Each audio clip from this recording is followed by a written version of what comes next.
Monsoon में स्वामी जी मच्छर और उनसे होने वाली बीमारियों का प्रकोप भी बढ़ जाता है।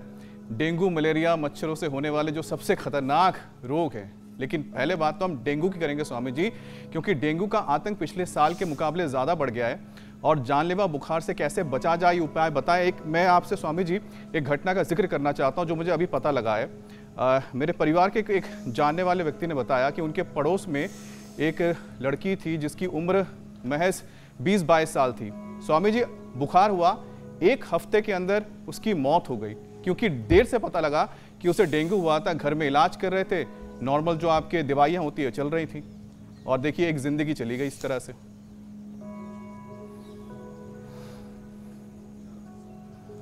तो देखो, कई बार हम अवेयरनेस नहीं रखते, इग्नोर करते रहते चीज़ों को। अरे सामान्य बुखार होगा, प्लेटलेट कई बार इतना गिर जाता है, तो सबसे पहले टेस्ट कराएं। डेंगू है, चिकनगुनिया है, मलेरिया है, ये प्लेटलेट तो कहीं घट नहीं रहा है, तो चेक जरूर कराएं, टेस्ट जरूर कराएं। उसके बाद मैं ये नहीं कहता कि एलोपैथी की दवाई खाएं कि आयुर्वेद की दवा खाएं, वो तो सिंथेटिक दवाइयों से नैसर्गिक दवाइयाँ अच्छी होती हैं, बात तो सच है, लेकिन पहले टेस्ट तो करा लो है क्या।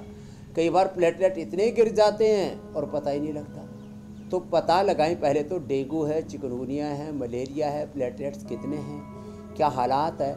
कई बार प्लेटलेट बहुत गिरने से अंदर पूरे ब्रेन में, हार्ट में, लिवर में, किडनी में, बॉडी में ब्लड लीकेज होता है और आदमी की मौत हो जाती है। जो प्लेटलेट 3-4 लाख होने चाहिए 3-4 हज़ार पर आ जाते हैं और मौत हो जाती है। इसलिए मैंने पहले बताया, वीटग्रास, एलोवेरा, गिलोय, पपीते के पत्तों का रस, अनार, इससे प्लेटलेट को बढ़ाएं। प्लेटोग्रिट हमने तो वटी भी बना दी, डेंगू नील हमने डेंगू के लिए औषधि भी बना दी, और ये फेवोग्रिट, ये टाइफोग्रिट, और ये ज्वरनाशक और मांसोदर छरगनवटी ज्वर के लिए ना जो औषधि आयुर्वेद में, देखो एलोपैथी की दवा बॉडी के टेम्परेचर को मेंटेन करने के लिए है। आयुर्वेद की जो औषधि है ना बुखार की, उसमें खासियत ये है कि उससे जिस कारण से, जिस बैक्टीरिया, जिस वायरस, जिस फंगस, जिस इन्फ्लेमेशन के कारण से अंदर बुखार हो रहा है, बुखार तो देखो 1 मिनट की बात है, गोमुखासन भी कर लेंगे। ये बुखार, ये पेन, ये अलग अलग प्रकार की जो चीज़ें उभर रही है ना, कोलेस्ट्रॉल बढ़ रहा है, वात बढ़ रहा है, पित्त बढ़ रहा है, कफ बढ़ रहा है, वेट बढ़ रहा है, बीपी बढ़ रहा है, शुगर बढ़ रहा है, अलग अलग प्रकार के इन्फ्लेमेशंस बढ़ रहे हैं। ये सब इन्फ्लेमेशंस और सारे जो भी बड़ी हुई चीज़ें, ये इंडिकेशन है कि कुछ गड़बड़ हो रहा है। और हम क्या करते हैं, सिंथेटिक दवाएं लेकर के जो इंडिकेशंस हैं, जो संकेत हैं, जो हमें सजग जागरूक बना रहे हैं कि भाई सावधान हो जाओ, हम उन्हीं सिम्टम्स के ऊपर प्रहार करने लगते हैं।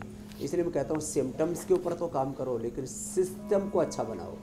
तो through yoga, through Ayurveda, through naturopathy we are providing symptomatic and systemic treatment. जिस कारण से रोग हो रहा है उसका हम निवारण करते हैं, रोज इंडिया टीवी पर बताते हैं, सबको जागरूक बनाते हैं। और हमारी कोशिश है कुछ असाध्य परिस्थितियों को छोड़ करके 99% आप स्वास्थ्य के क्षेत्र में आत्मनिर्भर बने, स्वावलंबी बने। ये स्वावलंबन या आत्मनिर्भरता ये खाली राजनीतिक दृष्टि से, औद्योगिक दृष्टि से ही नहीं, शिक्षा चिकित्सा की दृष्टि से, जीवन के हर संदर्भ में ये सिद्धांत लागू होता है कि यदि हम प्रतिदिन योग करें, अपने खान पान के प्रति, जीवन के प्रति जागरूक रहें, एक अच्छी जीवन पद्धति अडॉप्ट कर ले, तो 99% बीमारियों से बच सकते। और होने के बाद बिना किसी जोखिम के हम अपने आप को रोगों से उभार सकते। डेंगू के लिए मैंने आयुर्वेदिक उपाय भी बताए।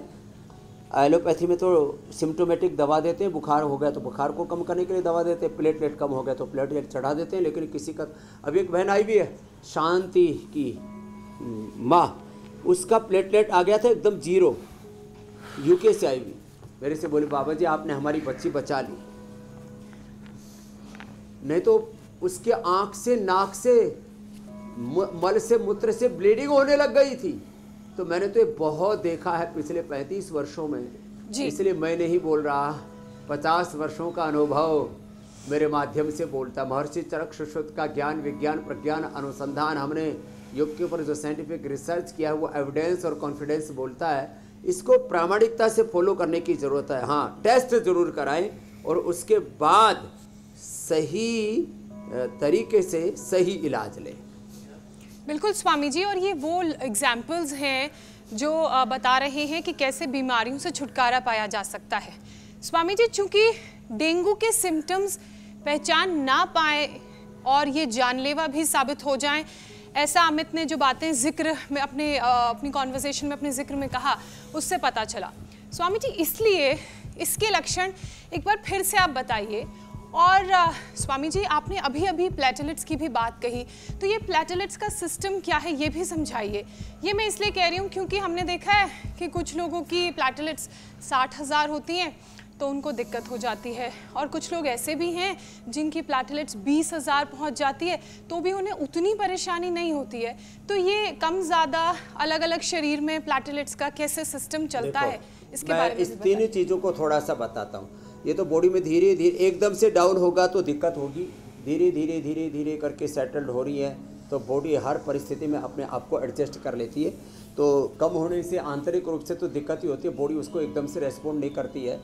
तो एक तो डेंगू में प्लेटलेट घटते हैं, तो ये ब्लड टेस्ट से ही पता लगता है, क्योंकि आप इसका इंतज़ार करते रहेंगे कि आँखों में लालिमा कब आए, नाक से ब्लीडिंग कब हो, यूरिन से और या टॉयलेट के रास्ते से ब्लड लीकेज हो, उसकी प्रतीक्षा मत कीजिए।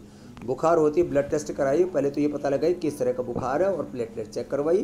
प्लेटलेट जो है ये ब्लड का कंपोनेंट है, WBC, RBC, प्लेटलेट, ये 3 मेन कंपोनेंट होते हैं। और उस ब्लड के अंदर फिर हज़ारों, लाखों, करोड़ों, हज़ारों तो प्रत्यक्ष रूप से आप उनको टेस्ट कर सकते हो, देख सकते हो, लेबोरेटरी में माप सकते हो, और लाखों और करोड़ों उसमें से ऊर्जा कण उसमें विद्यमान होते हैं। ये बड़ा बहुत ही ज़बरदस्त विज्ञान है। तो प्लेटलेट एक ब्लड का कंपोनेंट है, ये डाउन हो जाए तो ये ब्लड को गाढ़ा रखता है और इसके शरीर को के पोषण देने में और शरीर की इम्यूनिटी में भी इसकी भागीदारी होती है। दूसरा बुखार चिकनगुनिया का होता है, जिसमें जॉइंट पेन होता है। थोड़ा बहुत तो सारा शरीर अकड़ता है ये सभी बुखार में, लेकिन जब ज़्यादा आपकी ये सब अंगुलियां, घुटने, कमर, गर्दन, कंधे सब अकड़ने लगें तो ये सामान्य लक्षण है कि आपको चिकनगुनिया हो गया। और जो बहुत तेज़ बुखार आता है ठंड दे करके, तो समझ लेना कि आपको मलेरिया है। और रह करके बुखार आता है, एक बार गया फिर आया, फिर गया फिर आया, तो ये मलेरिया हो सकता है। फिर वैसे कई बार जब जीर्ण ज्वर हो जाता है, बुखार पुराना हो जाता है, क्रोनिक हो जाता है, तब भी आनिक, द्वैनिक, त्रैनिक, साप्ताहिक ऐसे बुखार चलता रहता है और थोड़ा थोड़ा मंद ज्वर बना रहता है। गांव की भाषा में बोले भाई इसको तो जुर्री वाला बुखार हो गया, थोड़ा थोड़ा बना रहता है। तो ये अलग अलग प्रकार के बुखार हैं। और हाँ, जब पेट में थोड़ा दुख है, आंतों पर सूजन आ जाती है, खाना पीना कम हो जाता है, बुखार बना रहता है, इसको ये टाइफाइड होता है।